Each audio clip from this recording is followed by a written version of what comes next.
Pay attention, son. This is for your own good. So, who was this St. Patrick guy that we hear so much about every year around mid-March?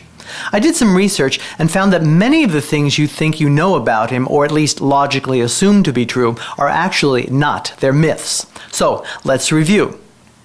Yes, there actually was a man whom we now refer to as St. Patrick. We know he existed because at least 2 of his personal letters survive. Not much is known about him, but evidence is strong that St. Patrick lived in the 4th and 5th centuries, about 1600 years ago. We all assume the man who is the patron saint of Ireland was Irish. He wasn't. Actually, he was born in the land that later became Britain. In the mid-300s, around the time of Patrick's birth, it was controlled by the Roman Empire. Raiders from Ireland captured 16-year-old Patrick and held him in slavery in the lands across the Irish Sea. He was held 6 years before he escaped and fled hundreds of miles back home. Word and even name spellings and pronunciations change over time, so depending on when and where he was born, Patrick's name was more likely one of the spellings on the blackboard behind me.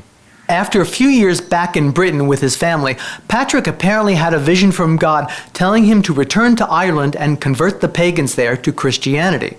So he went back as a Christian missionary. Patrick's mission in Ireland was no joyride.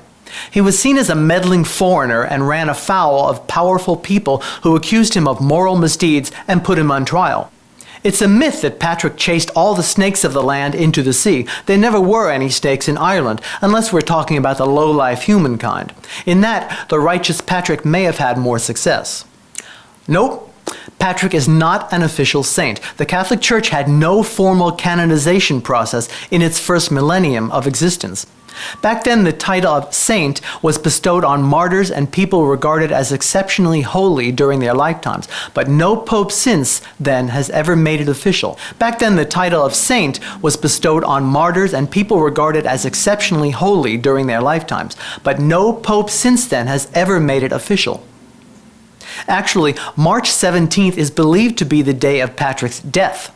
Some say it was in the year 420, others 460. Either way, he lived to be quite old, particularly for antiquity. I guess it pays to be a saint, even an unofficial one. I'm the Transit TV teacher, Justin Vyor.